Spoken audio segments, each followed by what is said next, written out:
సంవత్సరాలు రిజిస్ట్రేషన్ లేకుండా ఎలా నడిచింది? మనీ ఎలా వచ్చాయి? ఈ నిధులన్నీ ఎక్కడి నుంచి వచ్చాయి? దేశద్రోహ చట్టాలు పెట్టాల్సిన దమ్ము ధైర్యం లేదా? ఆర్ఎస్ఎస్ ని అరెస్ట్ చేసే దమ్ముందా?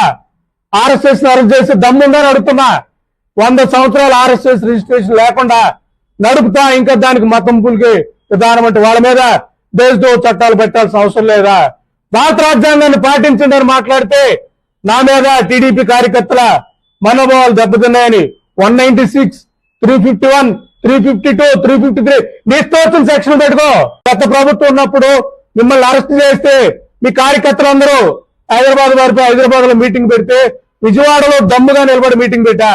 రక్షకులే భక్షకులు అవుతున్నారని ఆ రోజు అదే చెప్పాం. పోలీస్ వ్యవస్థ, న్యాయ వ్యవస్థ అన్ని కూడా భారత రాజ్యాంగం ప్రకారం పనిచేయాలి. ఆ రోజు మాట్లాడాం. ఈ రోజును మళ్ళీ అవన్నీ చెప్పి వచ్చేసి మీరు రెడ్ బుక్ పాలనంటూ మనోభావాలు దెబ్బతిన్నాయని పోసాని కృష్ణమురళి కనపడతాడు, వల్లభనేని వంశీ కనపడతాడు, నేటి మహేశ్వరరావు కనపడతాడు. జగన్మోహన్ రెడ్డిని అరెస్ట్ చేసి దమ్ము లేదు. జగన్మోహన్ రెడ్డి దగ్గరికి వెళ్ళే పరిస్థితి లేదు. ఆర్ఎస్ఎస్ వాళ్ళ దగ్గరికి వెళ్ళే దమ్ము లేదు. అంటే ఉన్నాడు లేదా బలవంతుడికి కేసు పెట్టే దమ్ము లేదు. ఇది కాదు భారత రాజ్యాంగం. భారత రాజ్యాంగం అంటే ప్రతి ఒక్కరిని సమానంగా చూసే విధానమే. భారత రాజ్యాంగం అంటే ప్రతి ఒక్కరికి సమాన గౌరవం ఇచ్చే విధానమే. ఇలాంటి విధానం కోసమే ఆమ్ ఆద్మీ పార్టీ పనిచేస్తా ఉంది, నిలబడతా ఉంది.